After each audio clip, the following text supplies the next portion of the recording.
Jornal da Gazeta. Oferecimento Faculdade Casper Libero. Paixão por comunicação. Boa noite. Polícia Federal vasculha endereços de advogado do homem que atacou Bolsonaro. O objetivo é tentar descobrir quem está pagando os honorários da defesa. Corregedoria da PM encontra euros e outras moedas estrangeiras com o governador do Rio. Luiz Fernando Pezão, do MDB, está preso desde o mês passado e nega a acusação. Ex-assessor da família Bolsonaro falta pela segunda vez a depoimento. E Ministério Público quer ouvir Flávio Bolsonaro. PF diz ter feito 32 operações para encontrar Cesare Battisti. Italiano está foragido há uma semana. Temer mandou extraditar o terrorista. Nicolás Maduro diz que na Venezuela não terá um Bolsonaro e desafia Mourão. O venezuelano chama o vice-presidente eleito de louco. E você vai ver essas e outras notícias no Jornal da Gazeta, que começa agora.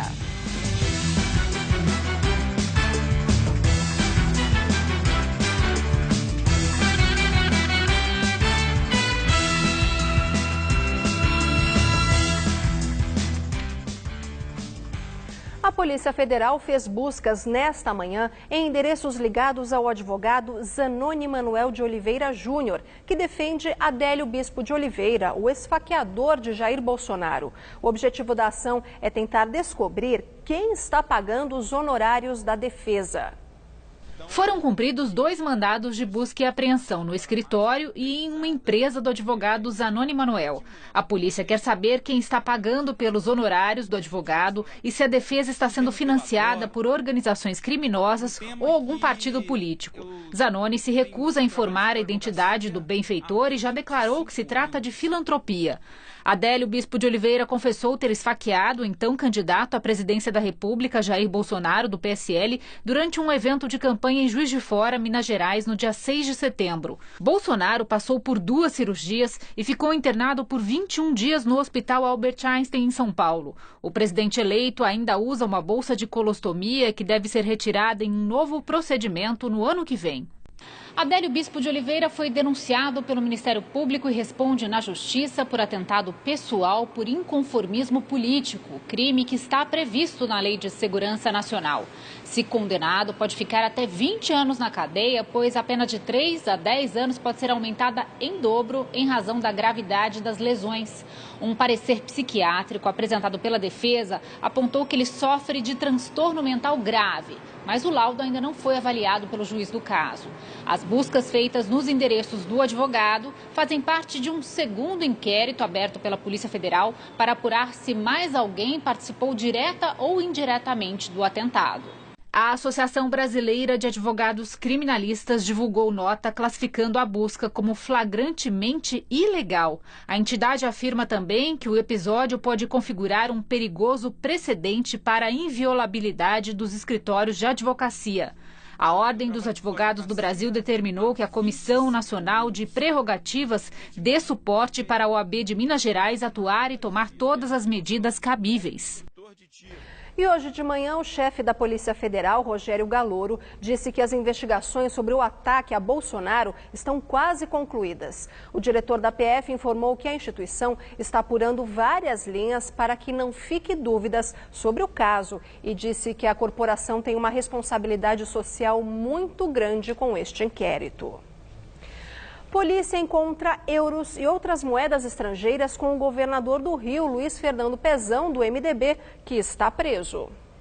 Luiz Fernando Pezão está preso desde o dia 29 de novembro.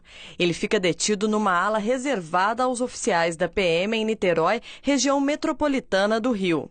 O MDBista foi o primeiro governador do Rio preso no exercício do mandato. Essa semana, a Procuradora-Geral da República, Raquel Dodge, denunciou Pezão ao Superior Tribunal de Justiça por corrupção, lavagem e organização criminosa.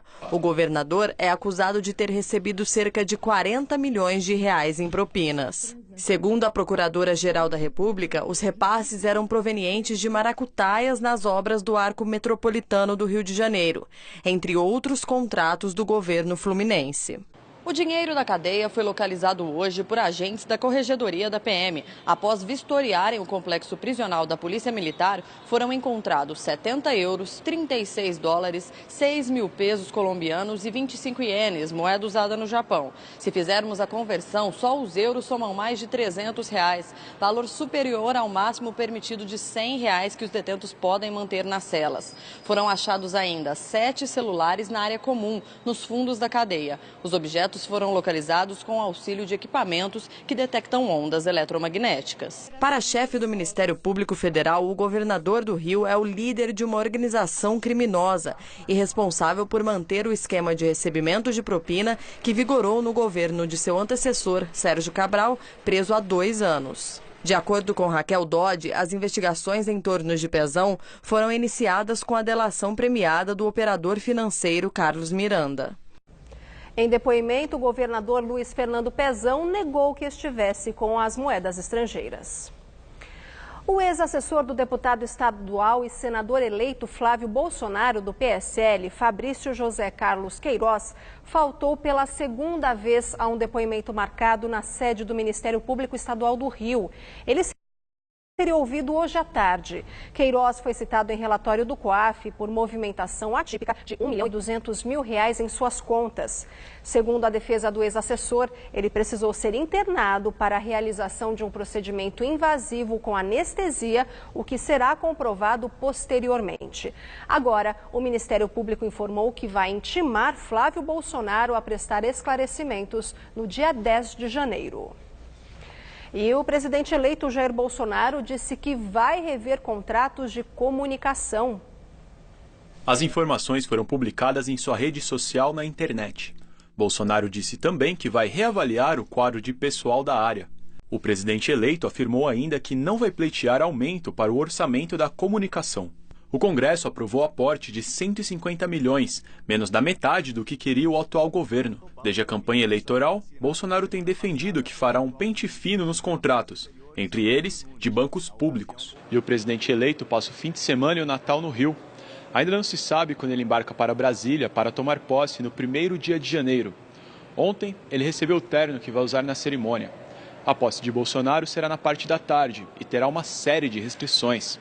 A expectativa é que até 500 mil pessoas participem do ato. E do outro lado, a equipe do presidente eleito já trabalha com a possibilidade de desonerar a folha de pagamento de empresas para gerar emprego. O futuro secretário da Receita Federal, Marco Sintra, declarou que o governo deve extinguir todos os tributos que incidem sobre a remuneração do trabalho, com exceção do imposto de renda.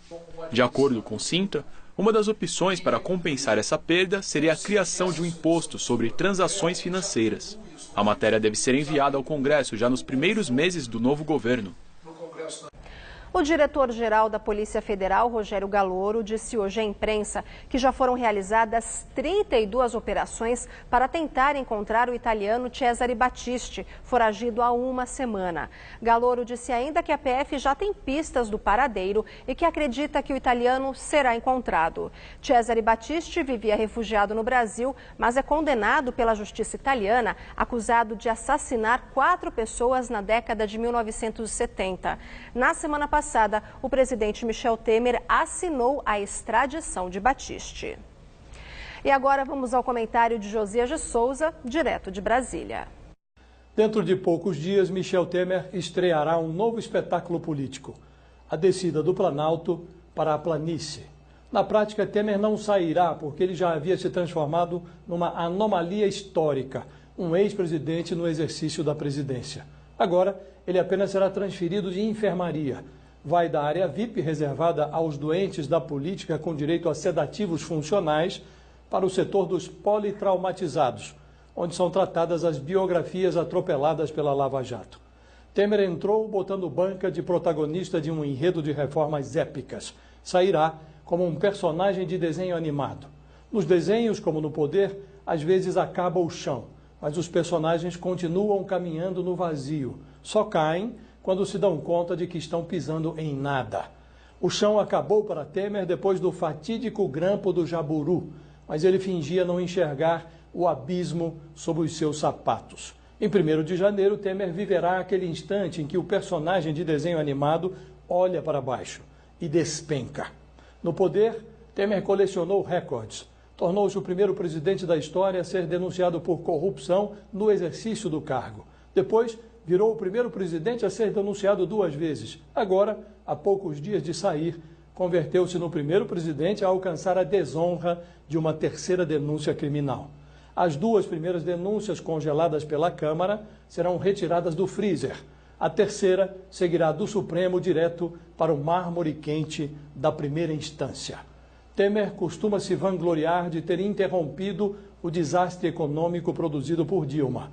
O problema é que ele não será avaliado pelo pouco que fez, mas pelo muito que poderia ter feito se não tivesse enfiado o pé na lama. Temer estragou seu verbete na enciclopédia por seus próprios deméritos. Não precisou de ajuda da oposição. Na enfermaria dos politraumatizados, Temer terá de raciocinar com um amplo leque de hipóteses. Na melhor das hipóteses, responderá aos processos em liberdade. Na pior das hipóteses, fará companhia na papuda a Gedel Vieira Lima, aquele seu ex-ministro que guardava 52 milhões de reais num apartamento de Salvador. Boa noite. E daqui a pouco, no debate do dia com Maria Lídia Flandoli, a polarização na política após as eleições. Recebemos os cientistas políticos Vera Chaia e Rodrigo Prando. Foram divulgadas imagens de uma câmera de segurança de Osasco, na Grande São Paulo, que flagrou os minutos finais de Oswaldo Virgínio, o secretário de Transportes da cidade, que foi assassinado na madrugada de ontem. Para a polícia, o crime foi uma execução planejada. O secretário estava neste carro preto que aparece entrando exatamente na rua onde foi o crime. Em seguida, uma Saveiro branca aparece e faz o mesmo caminho. Logo após os tiros, um morador corre para ver o que tinha acontecido. Pelo ângulo da câmera, não é possível ver a cena do crime. A má qualidade das imagens não permite identificar a placa ou os rostos dos criminosos. Mas, para a polícia, o flagrante confirma que o crime foi planejado e que se trata de uma execução. Testemunhas disseram que ao menos um dos 2 criminosos usaram um silenciador na pistola. Ainda não se sabe o motivo do assassinato. Oswaldo Virgínio, de 55 anos, era policial militar aposentado, estava armado, mas não conseguiu reagir. Discussão da reforma na Previdência na Câmara Municipal de São Paulo tem bate-boca e protestos. A administração municipal quer aprovar o projeto até o fim do ano. Em um dos momentos mais acalorados, os vereadores Fernando Holliday, do DEM, e Toninho Vespoli, do PSOL, trocaram empurrões. Guardas civis entraram 2 vezes no plenário para separar as brigas. A sessão foi suspensa. Professores da rede municipal fecharam o viaduto Jacareí em frente à Câmara Municipal nos 2 sentidos. De autoria do ex-prefeito João Dória, do PSDB, o projeto da reforma pretende, entre outros pontos, aumentar o desconto que o funcionário sofre na folha de pagamento de 11% para 14%. Dados do Fórum Brasileiro de Segurança Pública afirmam que, em um ano, o Brasil teve queda de mais de 12% no número de mortes violentas. De 2017, 44.733 pessoas morreram de forma violenta no país. No mesmo período deste ano, foram 39.183, redução de 12,4%. São contabilizados como mortes violentas os casos de homicídios dolosos, latrocínios e lesões corporais seguidas de morte. Para o ministro da Segurança Pública, Raul Jungmann, a queda dos números se deve ao trabalho de integração e coordenação, assim como a ação dos governos estaduais. Ainda segundo o ministro, a criação do Sistema Único de Segurança Pública, o SUSP, influenciou na redução do índice. O sistema é integrado pelas polícias federal, civil e militar de todos os estados e visa o compartilhamento de informações. Juízes pedem nova ordem de prisão contra João de Deus, desta vez por posse ilegal de armas. O médium está preso em Goiás desde domingo. Ele é acusado por mais de 500 mulheres de abusos sexuais. João de Deus nega os crimes. Operações em endereços ligados a ele nesta semana apreenderam mais de R$400 mil, 6 armas, pedras preciosas e medicamentos. E o tempo nublado espantou os banhistas na manhã de hoje na prainha do Riacho Grande, em São Bernardo do Campo, no ABC Paulista. Os poucos que encararam o passeio encontraram um velho problema. A água estava imprópria para o banho, situação que muda a partir de amanhã. A prainha do Riacho Grande fica em São Bernardo do Campo e faz parte da represa Billings. Apesar de ser um ponto bem conhecido e frequentado pelas pessoas agora no verão, a exemplo de outros anos, essas águas estão impróprias para o banho. É o que diz a CETESB, responsável pelos testes, e também a Prefeitura de São Bernardo, que fixou placas grandes alertando para o problema. Mas o seu Carlos, pai dos garotos que nadavam, disse que não notou os avisos. Eu não vi nenhuma placa identificando se a água estava adequada para o banho ou não. Mas se tivesse placa, eu não deixava os filhos entrar também não. O gerente de qualidade de águas da CETESB explica que as medições são semanais e que esse ano, em cerca de 75% dos casos, a água da prainha apresentava substâncias nocivas à saúde. Se a pessoa eventualmente entrar numa água contaminada, o mais comum é ela adquirir uma gastroenterite. E também, né, ela pode contrair infecções na garganta, no ouvido e nos olhos, né? E se ela entrar numa água muito contaminada, aí ela pode contrair doenças mais graves, como hepatite, cólera. Ele também explica que a poluição desta parte da represa é resultado de resíduos de uma estação de tratamento de água que fica ali do lado e de ligações clandestinas de esgoto.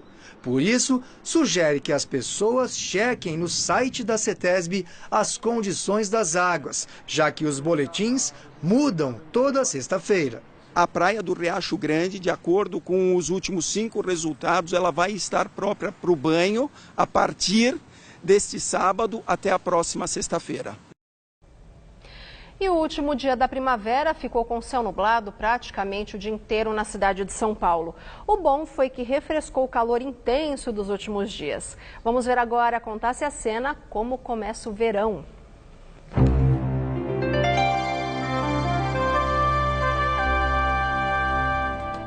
O primeiro fim de semana do verão promete ser com temperaturas altas em todo o país.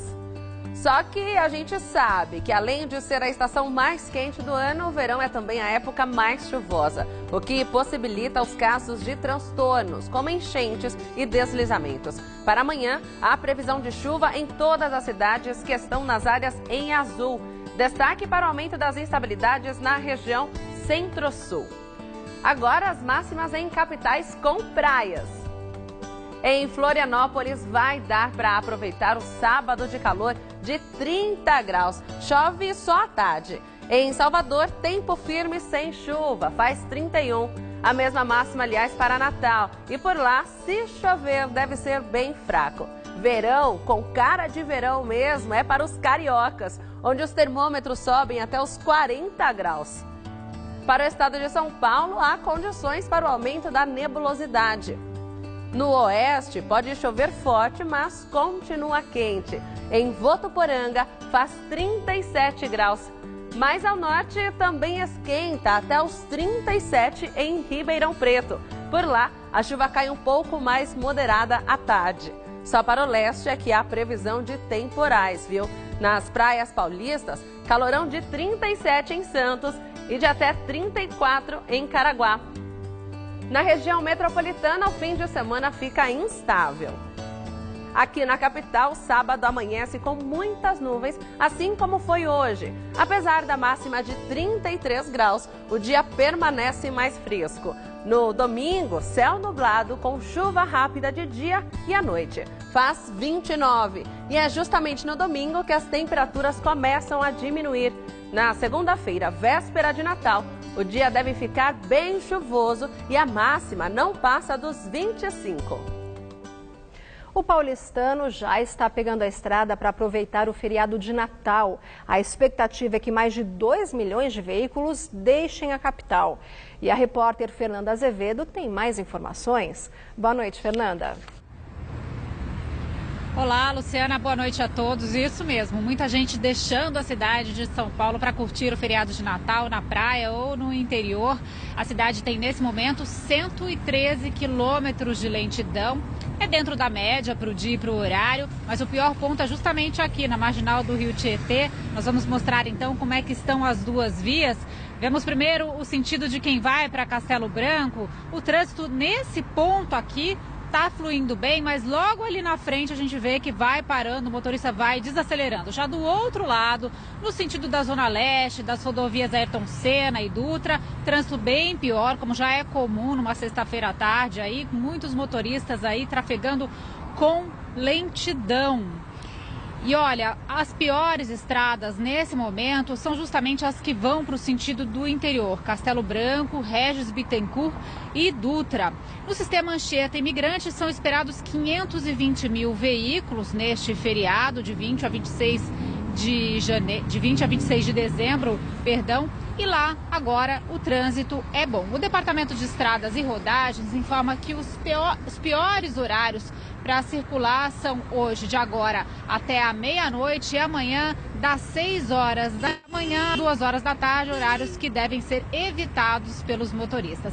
Lembrando que o rodízio municipal de veículos já está suspenso e segue assim até o dia 14 de janeiro de 2019. Lembrando que as regras ainda valem para os caminhões. Voltamos ao estúdio. Obrigada, Fernanda. E os gastos dos brasileiros no exterior caíram em novembro, segundo o Banco Central. Se comparado com o mesmo mês do ano passado, a queda foi de 13,16%. No acumulado do ano, as despesas também caíram 2,96% em relação a 2017. Durante este ano, os brasileiros gastaram no total 16,863 bilhões de dólares lá fora. A escalada do dólar foi o principal motivo para a contenção de gastos no exterior. E falando em dólar mais alto, a moeda americana subiu quase 1% hoje e fechou o dia cotada a R$ 3,89. A Bovespa teve um dia mais positivo, com alta de 0,67%, com 85.837 pontos. E vamos agora ao comentário de economia com Denise Campos de Toledo. A inflação continua surpreendendo positivamente. IPCA 15, que é a prévia da inflação oficial, veio com variação negativa agora em dezembro, menos 0,16%. Foi a menor variação para o mês desde o Plano Real e a menor desde julho do ano passado. Os preços administrados ainda dominam a baixa, gasolina principalmente. A bandeira verde na tarifa de energia também fez diferença. Mas tem vários outros preços caindo, tanto que os IGPs, que também medem os preços do atacado, ainda estão no campo negativo. O IPCA 15 fechou o ano com variação de 3,86%. O IPCA, que é o índice cheio do mês, pode até subir um pouco. A época mais próxima do Natal tem tradicionalmente, além de presentes, aumento de preços. Das carnes, esse é um exemplo, de refeições fora do domicílio. Mas não se espera nada muito expressivo, não. Talvez 0,10% de alta, pouco. E isso tem reflexos mais à frente. Janeiro costuma ser o mês mais pressionado. Artigos de recreação, passagens aéreas, tem reajuste de mensalidades escolares, de tarifas de ônibus, mas o fato de a inflação acumulada ser menor agora colabora para correções também menores mais à frente. E tem uma questão que continua influenciando bastante, que é o baixo ritmo de atividade. O segmento de serviços continua sendo um bom exemplo. Antes da crise, a média dos aumentos anuais ficou por volta de 8%.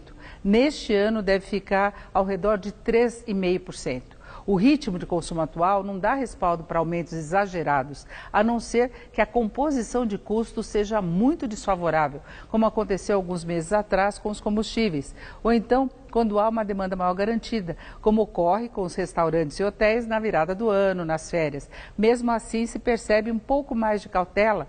Até a arrecadação de impostos tem refletido um ritmo ainda meio fraco de atividade. Em novembro, a arrecadação federal totalizou 119 bilhões e 400 milhões de reais, com queda de 0,3% sobre novembro de 2017, descontada a inflação. No acumulado do ano, cresceu 5,4%, mas uma perda de ritmo foi registrada em relação aos meses anteriores. E receitas extraordinárias, como do Refis, têm ajudado bastante a reforçar o caixa. O que se espera é que a economia ganhe impulso em 2019, ajudando a garantir um saldo melhor das contas. Não vai cobrir o déficit, mas já é hora de a economia ter um movimento um pouco mais normal. Uma boa noite. O ex-presidente da Nissan, o brasileiro Carlos Ghosn, enfrenta uma nova denúncia no Japão. Agora, o ex-executivo é investigado por suspeita de repassar para a Nissan um prejuízo de 16 milhões e 600 mil dólares em investimentos pessoais.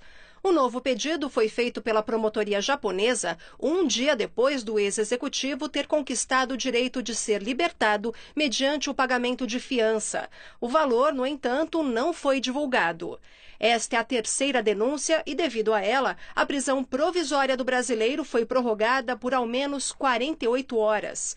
Ghosn está preso desde o dia 19 de novembro, alvo de 2 denúncias por sonegação fiscal. Ele nega irregularidades. Em discurso inflamado, o presidente da Venezuela, Nicolás Maduro, ironiza o presidente eleito Jair Bolsonaro e desafia o vice, general Hamilton Mourão. Em discurso, Maduro disse que a Venezuela não é o Brasil e que não haverá um Bolsonaro em seu país, mas sempre o povo e o chavismo por muito tempo. Maduro ainda atacou o vice-presidente eleito, disse que o general Mourão é um presidente paralelo e um louco da cabeça e desafiou: aqui lhe espera o Mourão com milhões de homens e mulheres e com a força armada. Venha pessoalmente, disse ele.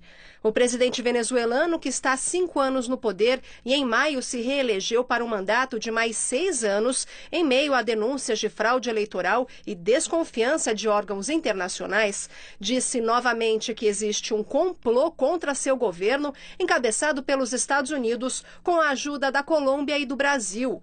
Ele disse que os americanos querem tirá-lo do poder e matá-lo e que o povo e as Forças Armadas estão prontos para qualquer circunstância. Em mensagem anual feita à Cúria Romana, Papa Francisco pede para padres que cometeram abusos sexuais se entreguem à justiça. Em discurso duro e objetivo para os principais líderes do governo do Vaticano, o Papa Francisco disse que a Igreja Católica não vai mais ignorar abominações e que fará o necessário para levar à justiça qualquer membro do clero que tenha cometido abuso sexual. Ele insistiu para que ninguém guarde silêncio sobre esse tipo de crime e que, se no passado os abusos forem cobertos, isso nunca mais deve acontecer. Francisco ainda disse que os abusadores são lobos atrozes, prontos para devorar almas inocentes, que não têm medo de Deus e seu julgamento, mas apenas de serem descobertos e desmascarados.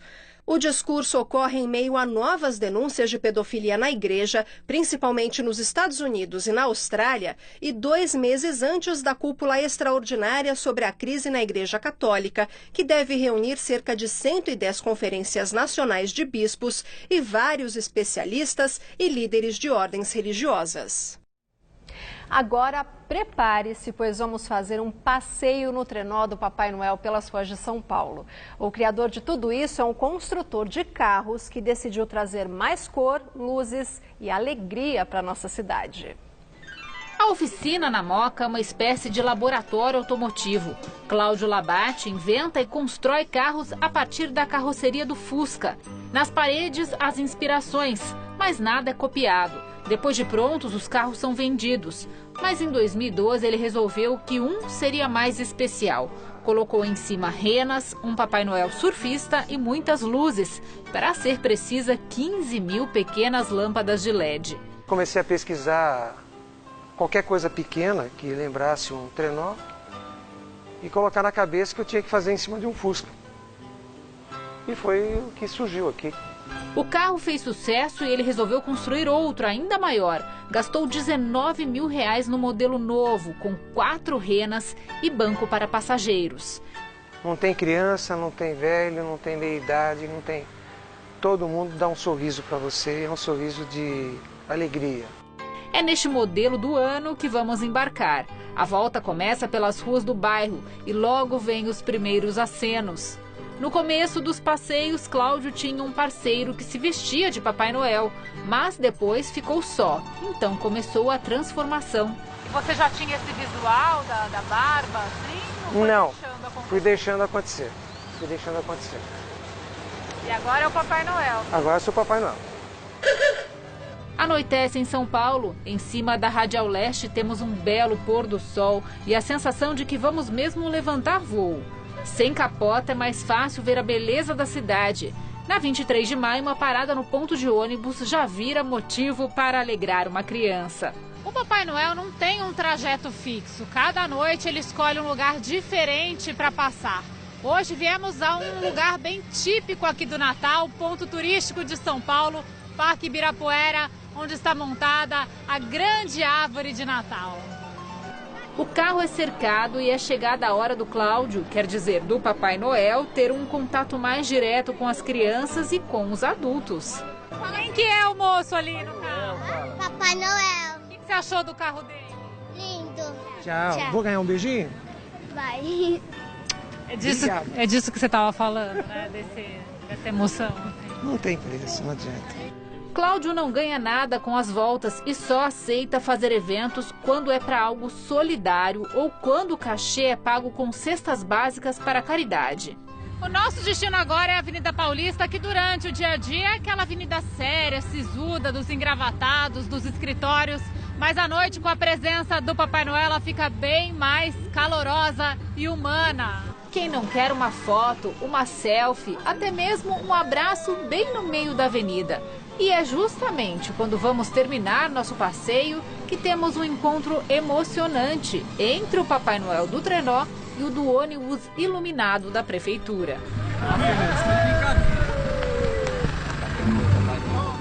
Meu Deus, é um grande encontro? É um grande encontro entre nós, os Papai Noel e a Mamãe Noel. Oh, com certeza. Como é que é alegrar essa cidade aí nessa época? Uma maravilha alegrar essa cidade. E encontrei meu grande amigo aqui, de muitos anos. Com certeza. Tchau, fica com Deus. E vai dizer que essa época não é mesmo meio mágica. Oh, Feliz Natal! E veja a seguir no debate do dia com Marielle de Aflândoli a polarização na política após as eleições de 2018. Até já!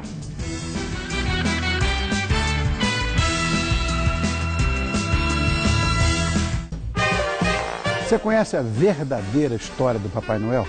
No Todo Seu de hoje, o escritor Alexandre Lobão conta pra gente essa curiosidade e como são as celebrações do Bom Velhinho ao redor do mundo. Curta o rock alternativo da banda Super Combo. Um dia eu chego lá e eu sei que o piloto automático vai me levar. Olha, é hora de fazer uma reflexão sobre o ano que passou. Você costuma fazer um balanço dos momentos bons e ruins, de tudo que você aprendeu? Descubra porque isso é tão importante no Todo Seu de hoje, às 10 da noite. Estou te esperando. Nós somos um povo trabalhador, isso é fato. É fato também que a gente quer crescer, se desenvolver. É fato que temos fé na vida, temos força, raça, gana. Quando a gente olha no olho, não é fake. E quando a gente acredita que pode fazer um ano melhor, isso vira fato. Banco do Brasil, mais que digital, fato. Tá a fim de escrever a sua própria história? Que tal dirigir a sua própria vida? Então corre pra cá, que a sua hora chegou. Bem-vindo ao Universo Casper. Um lugar certo para você pensar, criar e questionar. Na Casper, razão e emoção se unem para fazer diferente, fazer melhor. E você? Aceita o desafio? Tem muita coisa nova te esperando por aqui. Faculdade Casper Libero. Paixão por comunicação.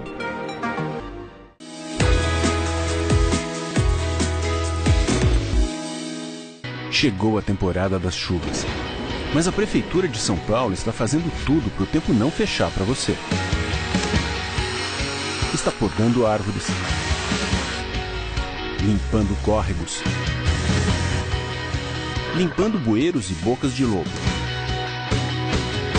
Agora a gente precisa de você. Jogue o lixo no lixo. Assim, na hora da chuva, a gente garante mais segurança para todo mundo. Respeite a chuva. Prefeitura de São Paulo. Dor de ouvido, incômodo no nariz ou garganta são situações que atrapalham seu dia a dia. Aqui no Hospital Paulista, você conta com estrutura completa para tratar as dores mais comuns até as cirurgias complexas em otorrinolaringologia. Especialista em todas as consultas, pronto-socorro 24 horas, centro cirúrgico e UTI modernos, além de atendimento humanizado. Hospital Paulista, especialista em ouvido, nariz e garganta. Dr. Brasil Neto, diretor técnico médico, CRM/SP 70149. Neste domingo, 9 da noite, acompanhe uma viagem para os novos destaques do futebol mundial. Suíça, Bélgica, Croácia. Nosso time de repórteres conta como países tão pequenos atingiram um alto nível de desempenho. Mesa redonda especial, o outro lado da bola. E logo após, 10h30 da noite, a irreverência entra em campo e os melhores do campeonato elegem o pior lance do Brasileirão no Mesa Quadrada Especial.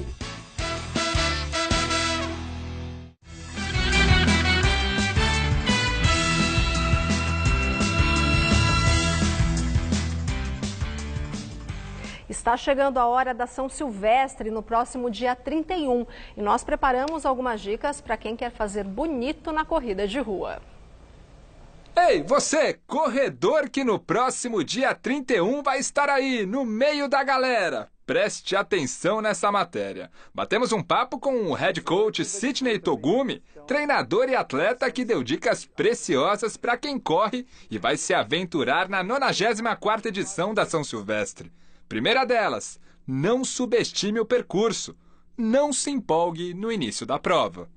A São Silvestre ela é traiçoeira, porque você começa num percurso relativamente plano, que é a Avenida Paulista, aí você vai chegar no Dr. Arnaldo, vem uma descida e aí as pessoas querem, bom, já que eu estou numa descida e na descida não cansa, eu vou acelerar o meu ritmo. Então, a dica é, seja mais conservador, tá ok? E aí, para que você consiga, por exemplo, quando chegar lá na frente na Pacaembu, na Rude, que é um trecho mais longo e plano, você consiga desenvolver uma velocidade maior e que aí quando você chegar na Brigadeiro, você ainda tenha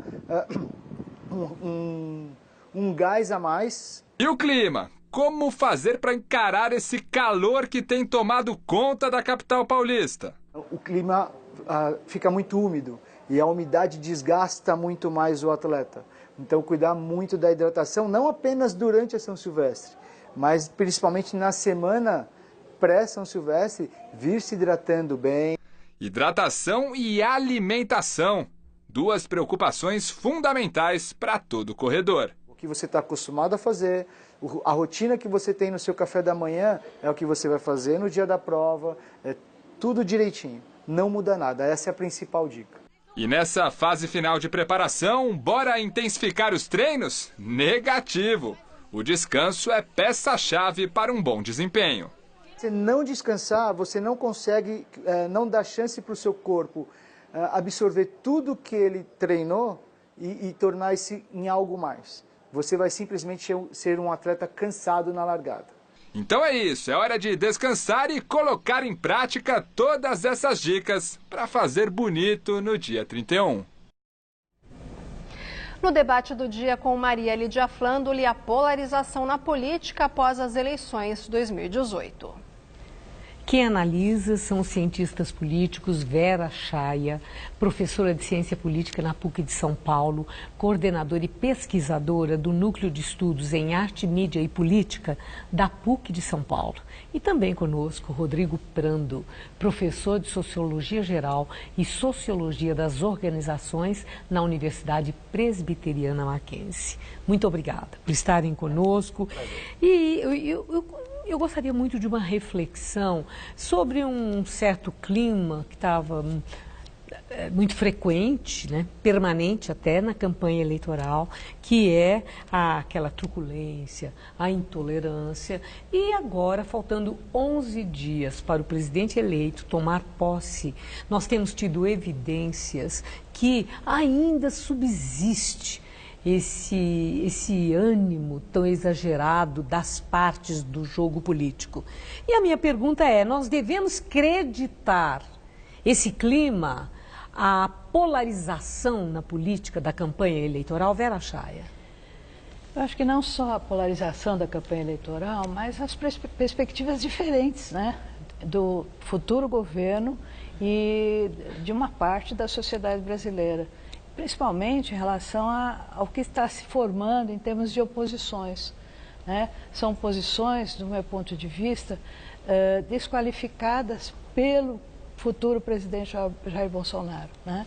Nós acompanhamos agora a formação de um bloco de oposição e ele simplesmente está desprezando, está mostrando que essa oposição não é de nada. Ou desqualificando? Seja, desqualificando. Eu acho que esse é um ponto negativo. Qualquer governante tem que ouvir a oposição, não pode desqualificar e nem desvalorizar o que está sendo proposto. Não, concordo plenamente e até porque a gente vivencia isso já faz muito. Desde 2014 a gente terminou uma eleição com o país fraturado. Quando você coloca o adversário como inimigo, você de antemão interdita a possibilidade do diálogo. E a política existe justamente para que os conflitos sejam resolvidos de maneira dialógica, no consenso. E o que Bolsonaro está fazendo é um jogo que já tem sido jogado faz muito tempo na sociedade brasileira. Quando você divide o Brasil entre nós e eles, Sudeste e Nordeste, ricos e pobres, quando você cria um clima que divide e separa, os adversários muitas vezes não conseguem jogar. E este ano, em 2018, o PT encontrou um adversário que não só jogava, como jogou bem, e aí na especialidade da professora Vera, capturou pelas redes sociais um imaginário que estava ali latente e constituiu-se numa eleição, a meu ver, assentada no ódio, na rejeição e no medo. E a questão da intolerância? Não é apenas uma dificuldade no convívio dos contrários. A coisa vai além. Nós tivemos a evidência disso nesses confrontos que aconteceram no dia da diplomação de parlamentares eleitos em várias assembleias legislativas, Brasil afora, na própria Câmara Federal. E aqui em São Paulo, então, foi um horror. Né? Aqui foi uma coisa que precisou de polícia, a polícia precisou ali acalmar os ânimos, apartar a turma que partiu para a briga. Então, essa coisa da intolerância, essa é uma característica, nós devemos, a intolerância, ela veio para ficar. Eu acho que nós tínhamos uma imagem de brasileiro cordial, brasileiro amigo de todo mundo, aquele que sabe, abre as portas, convive com todo mundo. Na verdade, numa boa. Na verdade, a gente está vendo que essa imagem do brasileiro mudou muito, né? Mudou ou nunca existiu? Foi fantasiosa? Eu acho que ficou acobertada. Ficou acobertada. E em 2013, 2014, nós vimos o quê? Nós vimos florescer exatamente um grupo de extrema direita, tá? Que tem valores diferenciados, que tem uma postura diferenciada e que realmente assumiu o controle, não só dos movimentos que se seguiram, que culminou no impeachment da presidente Dilma, mas nessa eleição também. Então a gente vê que o homem cordial não é cordial, é intransigente, é intolerante, tá? E que mostra um peso muito grande. E eu acho, Maria Lídia, que esses deputados eleitos por São Paulo, eles estão se achando, sabe, os reis. Eles têm noção, professor Reginaldo Prando, do que seja a política? Né? Porque a intolerância inviabiliza o diálogo, a conversa, a interlocução, a troca das ideias. Eles têm noção do que seja política? Eu falo aí desses exemplos que nós tivemos, não é suposição, é do que já estamos assistindo. Eu não sei se eles têm a ideia do que seja política, mas teria que ter o mínimo da ideia do que é a democracia e do que é o espaço da República, o espaço republicano. O ano de 2018... teve o assassinato da vereadora Marielle, metralhada Hélio, motorista. Teve o esfaqueamento do Jair Bolsonaro. teve o atentado a tiros à caravana que dava apoio ao ex-presidente Lula. Quer dizer, diferentes correntes de pensamento sendo alvo de truculência e intolerância. Intolerância. Então, assim, e aí bem lembrado pela professora Vera, né, quer dizer, este conceito do homem cordial, ele realmente muitas vezes foi distorcido, porque cordial para o Sérgio Buarque de Holanda é o cordes do coração, ou seja, um comportamento do brasileiro que é muito mais afetivo e apaixonado do que racional. E a sociedade brasileira, vale ressaltar, é uma sociedade muito violenta. A gente tem números de 60 e poucos mil assassinatos por ano, nós temos 40 mil mortos no trânsito, são 100 mil vidas de mortes evitáveis, que é mais que uma guerra em qualquer país com conflito declarado. Os índices da violência doméstica são enormes, dos estupros, da violência. E, além disso, na política, um percentual enorme de uma violência simbólica, com gestos, com punhos cerrados. Tudo isso cria um caldo de cultura política da intolerância, da violência, seja ela quando se vai às vias de fato, nos socos trocados, na diplomação. Veja, a diplomação é a festa daquele que foi vitorioso porque foi escolhido pelo eleitor. E ali tem socos trocados, mostrando, professora, que o diálogo cada vez mais vai se esvaindo e a política talvez não seja nem entendida, mas mais do que não ser entendida, a democracia não tem sido vivenciada. Agora, o que estimula isso? O que alimenta esse clima, essa intolerância, a truculência, a perda dos limites da civilidade? O que alimenta isso? O professor acaba de chamar a atenção para uma performance corporal, de gestos, inclusive, ou de isso, ou com de armas, através dos dedos, etc. Ou nós temos algo que já foi mencionado também por você, Reginaldo Brando, as redes sociais, né? Onde também a interlocução, ela continua candente. E a velocidade dessa comunicação, os algoritmos que estão aí atuando, a inteligência artificial que seleciona e dirige para o que se pretende, qual seja, se viabiliza, se realiza no mundo real aquilo que antes é pré-elaborado e se desenvolve, se amplia nas redes sociais. Nós estamos num outro mundo onde até desconhecemos as razões causais. Eu acho que você tem toda a razão. E eu acho que as redes sociais, se a gente for pensar, muitos dos deputados daqui de São Paulo que conseguiram uma projeção maior, uma votação maior, com exceção do Eduardo Bolsonaro, que já era deputado, eles se elegeram pelas redes sociais. Sim, eles gente desconhecida, 400 mil votos. Exatamente, pelo YouTube, eram youtubers, ou seja, a comunicação não era com o eleitor, a comunicação era com...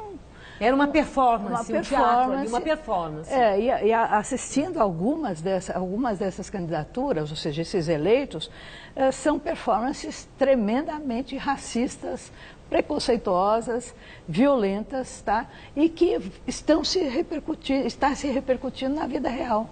Ou seja, não existiu um distanciamento entre o que eles fazem nas redes sociais com a vida real. Na vida real é outra coisa. Lá na rede social é a reprodução do que existe. É nisso que eu queria colocar. Na sociedade. Eu acho que é mais camuflado, né?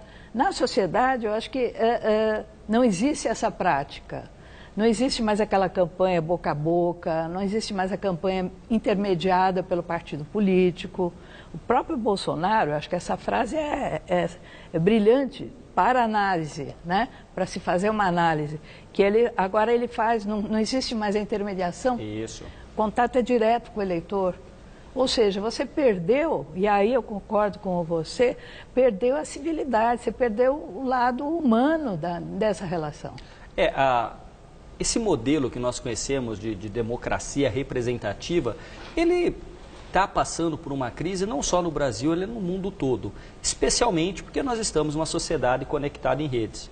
No entanto, esta fala do presidente eleito Jair Bolsonaro, ainda não empossado, ela traz preocupação, porque veja, ele foi eleito e aí a eleição dele se dá pelos votos válidos, mas vale ressaltar que um percentual muito grande escolheu o candidato do PT, Fernando Haddad, e um percentual também muito grande não escolheu nenhum dos dois. Mas, então, por outro lado, professor, agora a pesquisa mostrou que mais de 70% estão apoiando o presidente eleito e depositando esperança. Claro, existe um quê na cultura política brasileira da renovação do ano, de pular as ondinhas do mar, de que todo novo ciclo traz uma experiência positiva, e na política com a eleição também. Nós estamos vindo de um conjunto político, econômico e social muito agravado por uma crise que se estende há muito tempo, desempregando milhares de brasileiros. Então é muito comum que esta esperança seja maior, mas ela também pode acabar muito rapidamente. Inclusive por conta deste conteúdo das redes sociais, os humores podem acabar muito rapidamente. Agora, voltando um pouquinho naquilo que vocês discutiam, me parece que esta verbalização, que essa performance, que esses personagens performáticos das redes sociais, eles encontram ressonância na sociedade brasileira. Não fosse assim, não teriam milhões de acessos. Não é? Eles são os votos que tiveram, são exatamente por isso. É a resposta. Agora, que linguagem é essa? É uma linguagem, via de regra, superficial, no conteúdo e na forma. É uma linguagem da chamada lacração. São os memes, eu me lembro, e aí a gente pensar nas campanhas até então, você tinha que pagar milhões para um marqueteiro, e aí um menino de 16, 17 anos criou com uma foto o presidente, ainda não presidente, mas Bolsonaro, lendo o jornal, tomando café com os dois filhos, e os dois filhos mexendo no celular, e embaixo estava escrito assim: adivinhe quem pode tomar café com a família porque não está preso. Veja, isso teve um poder simbólico de muito maior do que alguns milhões de dólares e reais pagos por marqueteiro de Dilma e de Lula. E isso foi de graça. Então, nisso realmente mudou. Eles ganharam, Jair Bolsonaro ganhou sem partido, sem estrutura, sem dinheiro, sem tempo de TV. É uma eleição paradigmática, os resultados nós vamos ver. Ele ganhou, mas por outro lado, o candidato com quem concorreu teve uma votação muito significativa usando esses mesmos recursos também. Então, a nova maneira de fazer política, o novo comportamento político, que não sabemos ainda no que vai resultar, não é verdade? Eu acho que para analisar o futuro governo Bolsonaro é difícil, porque você vê... Não, mas não é nem analisar isso, eu estou falando mais da relação política como um todo. Né? O governo, a tal história, ainda não começou. Então vamos ver o que vai ser. Mas a relação política que apresenta essas novas variáveis, a própria oposição, que está lá meio quieto, como passarinho na muda, de bico calado, e o que está atenta a quê? Está esperando ainda o quê? Né? Já teve algumas razões, motivos para poder expressar alguma coisa mais consistente, está preferindo não. Esse é um momento de ensaio e erro, de aprendizagem no jogo político? Pode ser, mas eu acho que o que está acontecendo é uma mudança nessa relação, né, política, e uma mudança significativa do ponto de vista de reação. A todo momento, quando o Bolsonaro é provocado, ou o filho é provocado, ou existe um assessor do seu filho que tem problemas, né, aquele Fabrício, você vê que existe uma mudança estratégica em termos dos assuntos. E a oposição não consegue atingir imediatamente uma posição crítica. Então, existe, sim, um limite na oposição que está perdida. Perdida por quê? Porque existe um grupo político formado agora no governo Bolsonaro que é muito forte. Mas a oposição está perdida ou ainda movida pela fogueira das vaidades, não se entendeu, disputando liderança, quem que vai ser o partido que comanda a oposição, o PT abre mão dessa prerrogativa que sempre foi do PT quando não era governo e que fazia direito, a oposição estava treinado para isso agora e nesse momento surpreende até pelo silêncio, pelo que está acontecendo. A oposição está ainda acertando os seus pelotões, se ajeitando, ou está perdida, professor? Não creio que ela esteja perdida, mas que está acertando os ponteiros, sem dúvida nenhuma. Eu escrevi um texto logo ao final da eleição dizendo que Ciro era um derrotado vitorioso, porque Ciro tem um papel a desempenhar na oposição. A própria Marina, que eu acho que a história dela não mereceria ter a colocação que ela teve nessa eleição, pelo que ela representa simbolicamente. Então, no fundo, o PT, quando foi oposição, foi uma oposição contra tudo e contra todos, com muita força e veemência. Isso sempre foi característico do PT. Depois se acostumou, por 4 mandatos consecutivos, a ser governo, até o impeachment, né? E depois disso, o que aconteceu? Agora tem que pensar como vai ser a oposição. Só que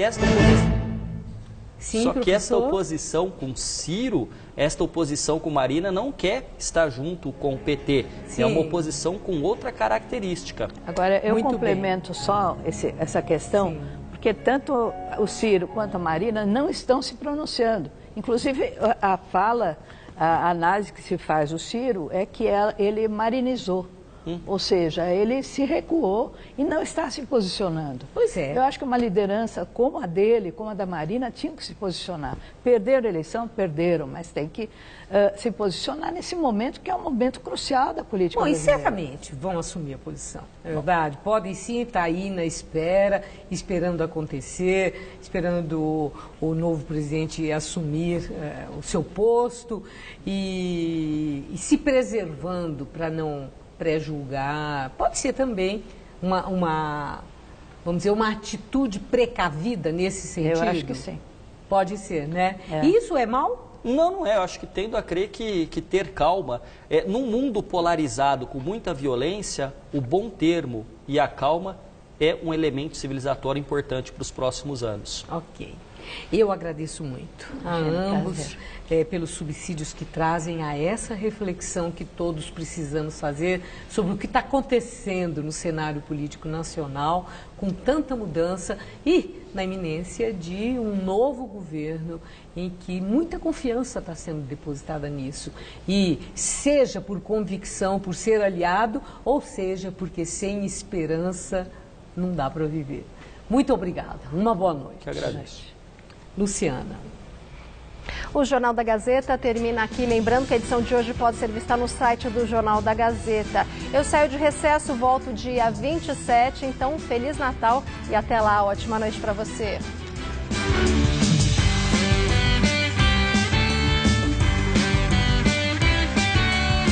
Este sábado, 5 da tarde, acompanhe todas as emoções de Vôlei Renata e Vôlei UEM Itapetininga na Superliga de Vôlei.